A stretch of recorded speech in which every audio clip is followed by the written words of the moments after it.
Hi! Ako po si May Lituano at nandito tayo ngayon sa Serbisyo Sentral para sa mga internasyonal na residente sa lungsod ng Hamelina.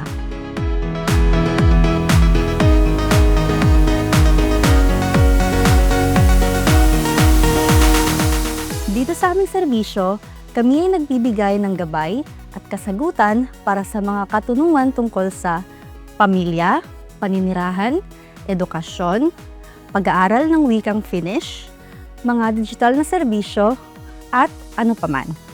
Isang malaking pagpapalang magkaroon tayo ng Tagalog services dito sa Hamelina.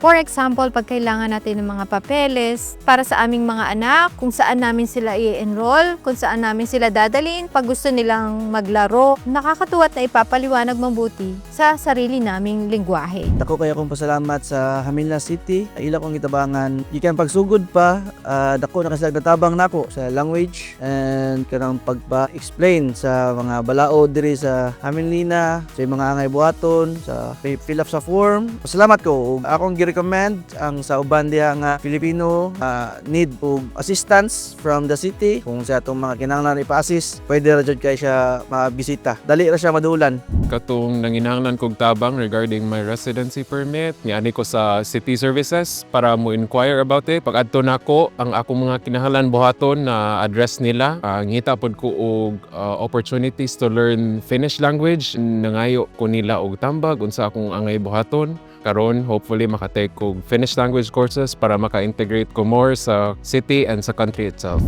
Malaki ang naitutulong ng Hamelina International Resident Service sa ating mga kababayan, kagaya ng pag-advise sa pag-fill up ng forms, job promoting services, at pagkuha ng mga IDs na kailangan upang mag-open ng bank account, lalo na sa mga hindi pa marunong mag-Finnish. Sa lahat po ng mga nangangailangan ng tulong pagdating sa mga tax matters, insurance, electricity, nirekomenda ko po ang Hamelina International City Service dahil ito po ay nakakatulong para tiyak na naiintindihan nyo ang kalakaran dito sa Finland. Ang Tagalog service ay maaaring puntahan tuwing Biyernes, simula alas 10 ng umaga hanggang alas 12 ng hapon at alauna ng hapon hanggang alas 4 ng hapon. Ang aming serbisyo ay bukas at libre para sa lahat. Kaya kung may tanong ka, huwag mag-atubiling lumapit. Andito kami para tumulong.